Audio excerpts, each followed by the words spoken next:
Patterson Foundation strengthens people, organizations, and communities by focusing on issues that address mutual aspirations, foster wide participation, and encourage learning and sharing. Welcome to Beyond the Blog, a podcast of the Patterson Foundation. Hi, I'm Kiarra Louis, the Patterson Foundation's Initiative Support Coordinator and your host for today.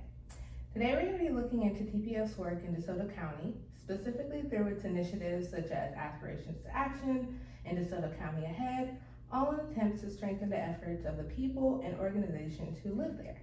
Ashley Coone, the co-founder and CEO of Links2Success and a TPF Consultant, will help me dive into this topic today. Ashley Coone is a passionate advocate for children of all ages, especially those from asset-limited families in her hometown of DeSoto County, and she has a wealth of experience in different sectors that she puts to good use every day in her TPF work and certainly beyond. Ashley, welcome to the podcast. Hi, happy to be here.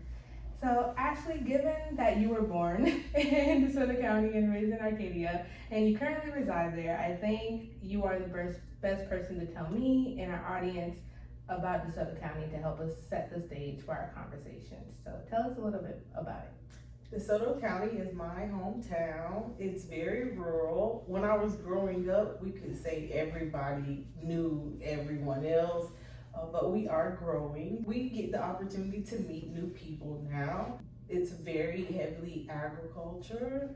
We're famous for our rodeo. It's a really one of those small towns where everyone tries to help each other. So I think whenever you talk about DeSoto County, it's clear that it's special to you. Ashley, so what makes DeSoto special to you personally?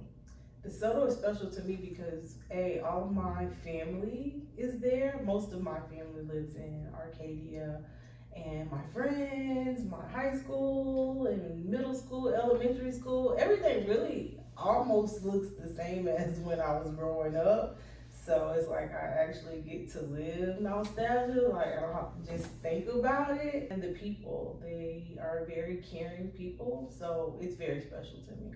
Thank you for sharing that, and I know you certainly know that TPF has been working in DeSoto County for several years now, engaging the community through its initiatives and fostering widespread participation. So what changes, impacts, or outcomes have you observed as a result of TPF really focusing on strengthening the work that's already being done there?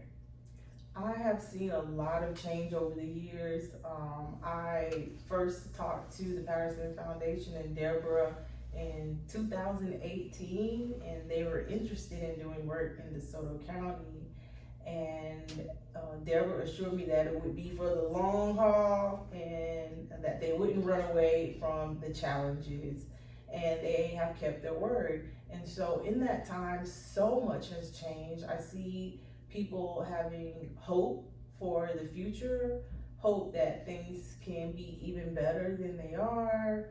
I see people rising to the occasion to see what they can personally do to make DeSoto County better.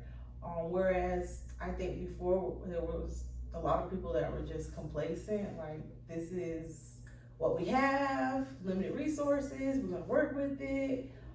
I see people thinking outside of the box, and I see them ready to take things to the next level. And I see people getting into motion, and I see people in action, utilizing the resources that the Patterson Foundation has provided us, whether that is convening people, finding out their aspirations, and matching them with resources. Those are the changes that I see. And thank you for also mentioning challenges, because I think every place has its own challenges. So what are some challenges, that are slowly but surely being overcome or addressed so that people can have hope, or so that action can be taken to turn those aspirations into reality? Some of those challenges are limited tax base. We have limited funding coming into our community, very high poverty. We have a high percentage of kids starting in kindergarten not ready. We have a high percentage of students, almost 70% of third graders not reading on grade level. We have limited VPK and early learning resources to even address that. We have limited foundations that serve us, that can provide funding and resources. We have limited people who have a 2-year degree or higher. We only have about 10% of our population that has a 2-year degree or higher, so that makes things challenging. We have a shortage of workforce housing, so that's a challenge when you think about teachers and firefighters and policemen, all of the essential workforce that we need in our community. There are limited places for them to live. There are a lot of challenges that we face. Through the community conversations and listening sessions that TPF has been holding with DeSoto County residents for the past couple of years, those different challenges that you have touched upon have been showcased in the 8 themes and the 12 aspirations. But when we had the DeSoto County Solutions to Actions event, which TPF hosted last October, I believe, it really was the community's opportunity to be reaffirmed that we heard what you guys were saying through the many conversations that were had, but also people had the opportunity to not focus it solely on those challenges, but people came together to learn, to share, and connect. And everyone really left with a renewed sense of hope, as you mentioned, inspiration, and there were steps within those different 8 themes that people could sign up and be a part of, so that they could be part of the solution or part of turning whatever aspirations they have regarding education and workforce into reality. But what was your takeaway from that DeSoto Solutions to Action event? I had a couple takeaways. One of the takeaways was that people are ready for change. People have hope, people have aspirations, and they want to be a part of this. Another observation that I had, and many others had, was that there are resources in DeSoto County. And I think the beautiful thing that the Patterson Foundation did was find out, who are these people? What are these organizations that are serving DeSoto? What are the resources that they are providing? And they brought them all together. We had over 50 resources there. So we're always saying, there are no resources, world. We clearly know now there are resources. And not only did the people, the residents, get to connect with those resources, but those organizations were able to connect with each other. So you're building that connective tissue where they're able to find out who's doing what in DeSoto, maybe work on not duplicating services, but enhancing them and creating partnerships to tackle some of these obstacles that we know exist in DeSoto County. So I really left that event just with a lot of hope, along with a lot of my neighbors as well.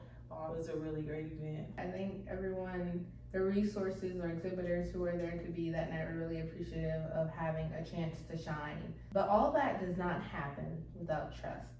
And a phrase we often hear at TPF is that change happens at the speed of trust. Because if people don't trust you, then they certainly will not come to those conversations or will not come to the event, such as the Dive Into Discovery event. So what are some ways that you have observed and been a part of helping TPF build the trust that's needed to really turn aspirations into action? Well, first and foremost, the Patterson Foundation has a trust in its name. So when people hear the Patterson Foundation in our community, they feel like there's something good that's going to come out of this. Whatever event that the Patterson Foundation is hosting, they know that they're going to get something out of it and it's going to be worth their time. And one of the things that the Patterson Foundation and Deborah Jacobs helped me realize was my role in all of that. And I don't often tell people, but I'm a natural introvert. And so it was a little difficult to accept the assignment of working in the community in this capacity. But I realized that this work is very important. People trust me. I grew up there. They know me. They know my parents. They know my family. They know everybody, you know. So I recognize that people trust me, and I recognize that people trust the Patterson Foundation, and what better way to get things done. And so it makes it easier when there is that trust. I know I can call people and I can tell them what's happening, and they take me, at my word for it. They're not really skeptical, and the Patterson Foundation has delivered on the promises that they said they were going to do and provide for our community. And they continue to do so. So 10 years ago, this work was very difficult to do. Not a lot of people knew who the Patterson Foundation was. I was just returning back home, so there were some new people that may have not seen me in years, but now they know me, they know the Patterson Foundation, and it gets easier. I'm not saying this work is easy, it is very tough, but I don't have to spend as much time convincing people that the Patterson Foundation is serious about their work here. I'm serious about it, that I'm passionate about it. And there are more people. The Patterson Foundation has employed more people in DeSoto County to do this work. So it's great to have even more trusted faces in town. So thank you so much for being instrumental in building those stepping stones to developing trust in connective tissue. Ashley, you are greatly appreciated. And that's the end of part 1. Let's take a sneak peek at part 2. The work has not stopped. It has continued and it is accelerating. For example, the Patterson Foundation has partnered with the Harwood Institute to deepen and accelerate community-led change, to build on the solutions to action work that was already underway. And as part of that partnership, community members have participated and will continue to do so in the Harwood Institute's Catalytic Community Guide program in DeSoto County. And Ashley, who sits here today with us, has participated in that 12-week program. So we definitely want to get her insights into it. What made you even want to become a Catalytic Community Guide, Ashley?